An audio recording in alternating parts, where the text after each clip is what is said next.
apa kabar? Senang sekali Halo Indonesia bisa menyapa Anda di rumah hari ini. Ya, serangkaian informasi terkini dan inspiratif akan kami hadirkan selama 1 jam ke depan. Antara lain, antisipasi banjir warga Pekojan, Jakarta Barat, dirikan tenda dapur umum.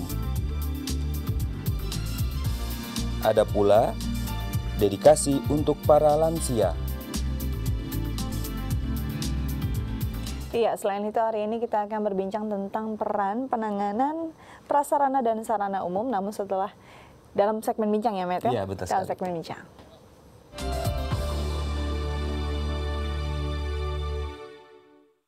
Badan Meteorologi, Klimatologi, dan Geofisika memprediksi bulan Januari dan Februari adalah puncak musim hujan di wilayah Jabodetabek. Ya, untuk mengantisipasi risiko banjir yang datang tiap tahun, warga Pekojan, Jakarta Barat telah mendirikan tenda dapur umum.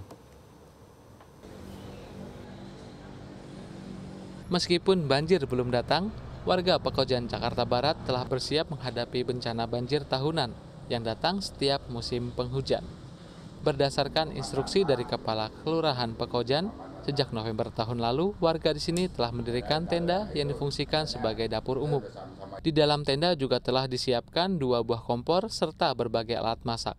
Selain itu juga terdapat 1 buah pompa yang akan difungsikan untuk menyedot genangan air banjir dari wilayah perumahan warga.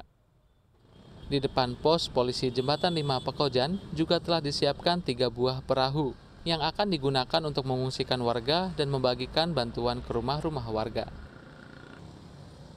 Ya, sampai saat ini istilah peralatan dapur sudah ada kita semua. Terus juga perahu karet memang sementara kita titipkan di pemadam di jalan Tiang Bendera sana. Wilayah Pekojan Tambora, Jakarta Barat merupakan wilayah yang rawan terkena banjir. Wilayah ini dekat dengan 2 sungai besar, yaitu Kali Angke dan Kali Krukut. Menurut catatan kepolisian, wilayah Pekojan adalah salah satu wilayah yang paling parah terkena banjir, dengan ketinggian air mencapai 40 cm. Saat banjir, banyak rumah yang ditinggalkan penghuninya mengungsi. Keadaan ini sering mengundang tindak kriminal pencurian. Untuk menanggulangi hal itu, pihak RW telah menyiapkan tenaga keamanan kampung. Ada yang mengungsi, tapi harta benda yang kita ini adalah anggota Linmas. Termasuk juga kita bentuk juga siskamling di sana. Siskamling bergantian. Ya, jadi misalnya hari ini RT 7, besok RT 8, siangnya RT 6 gitu.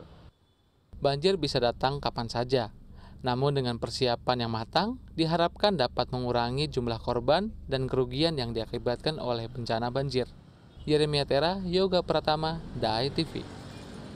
Merawat lansia bukan hal yang mudah dilakukan, namun suster di Panti Jompo Graha Marfati tetap semangat dan memberikan cinta kepada para lansia. Ya, segala tenaga dan pikiran mereka dedikasikan untuk membahagiakan para warga senior ini di masa tua.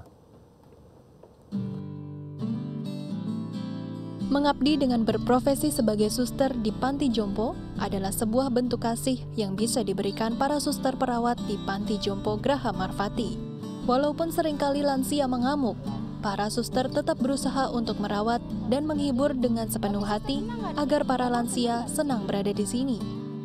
Idealnya saat orang tua memasuki usia renta, merupakan kewajiban anak untuk merawat hingga orang tua tutup usia. Namun, masih banyak ditemukan anak yang menitipkan orang tuanya begitu saja ke Panti Jompo ini. Hal ini mengunggah hati para suster di panti untuk merawat para lansia dengan sepenuh kasih. Suster Adri adalah salah satunya. Jadi kami di sini berusaha untuk bisa memberikan sesuatu yang lebih gitu loh. Contoh cinta kasih kepada mereka itu sangat-sangat kentara mungkin seperti itu, di mana mereka sangat membutuhkan perhatian itu. Kemudian menyapa, kita juga harus berusaha menyapa, terus bisa merangkul mereka, terus bisa juga masuk ke dalam mereka, kita bisa bercanda, bisa tertawa bersama mereka. Dan yang paling utama adalah untuk orang tua, kalau bagi saya pribadi, bahwa mereka tuh mau didengarkan. Menurutnya, mayoritas lansia dititipkan di panti ini karena faktor kesibukan sang anak, sehingga tidak bisa merawat orang tua mereka secara maksimal. Namun, ada pula sebagian lansia yang minta tinggal di panti karena merasa kesepian berada di rumah. Salah satu penghuni Panti Jompo Graha Marfati adalah Swantin. Karena anaknya telah meninggal dunia dan tidak mau merepotkan saudaranya sendiri, ia memilih untuk tinggal di Panti Jompo ini. Karena saya jiwanya nggak mau nyusahin saudara ya. Kan kita masih muda sih, kita enak aja ya. Kan makin lama kita makin melemah tenaga kita. Ntar kita sakit malah nyusahin saudara. Jadi saya milih di sini. Susah ataupun senang merupakan hal yang wajar dan dapat terjadi pada siapapun saat bekerja. Walaupun tidak mudah untuk merawat lansia, namun para suster yang berada di sini tetap berusaha maksimal untuk merawat lansia yang ada di sini. Memang kalau merawat orang tua itu ada susahnya, ada senangnya. Yang pasti, karena ya kalau pada umumnya kami tanya kenapa dibawa ke sini, otomatis kalau dibawa ke sini itu tidak dipaksa, tidak boleh kalau dipaksa. Kalau memang dipaksa tidak diterima, nggak boleh. Dia harus mengalami kebahagiaan, sukacita di tempat ini menghadapi hari tua mereka, tidak karena dipaksa tetapi dengan kemauan sendiri. Kalau seandainya dipaksa dia tidak, kami tidak akan terima. Senyuman dari para lansia adalah hadiah terindah dan kebahagiaan dari para suster Graha Marfati. Impian mereka sangat sederhana, membahagiakan para lansia agar tidak merasa sendirian saat menghadapi hari tua. Tim Liputan, DAI TV. Berbagi tak melulu mendonasikan materi, dapat juga dilakukan melalui sumbangsih tenaga dan pikiran untuk membantu mereka yang kekurangan. Seperti yang dilakukan Muhammad Rafid, seorang nelayan yang bertempat tinggal di Kota Padang, Sumatera Barat.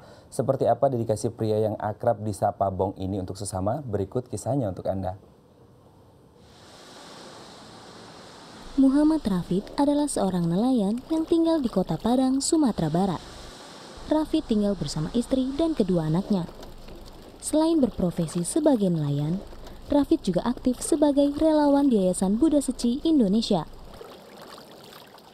Muhammad Rafid yang biasa disapa Bong mengenal Seci pertama kali pada tahun 2009, di mana pada saat itu bencana gempa melanda Kota Padang sehingga membuat para nelayan kehilangan rumah mereka.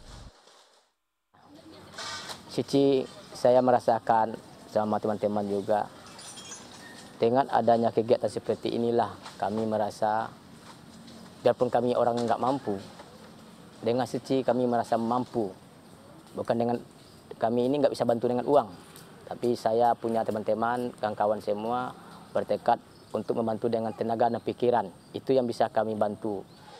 Jadi pelajaran hidup saya dengan Seci, sebanyak saya gabung Seci itu, yang pertama sekali saya udah mulai banyak kesabaran.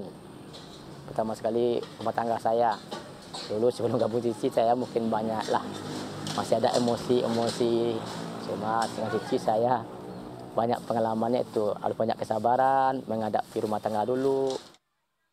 Sebagai ketua kelompok nelayan, Bong membantu anggota kelompoknya mendapatkan tempat tinggal. Hingga tiba waktunya, Yayasan Buddha Seci di Kota Padang membangun perumahan Cinta Kasih untuk membantu para korban gempa, termasuk teman sesama nelayan lain yang kehilangan rumah.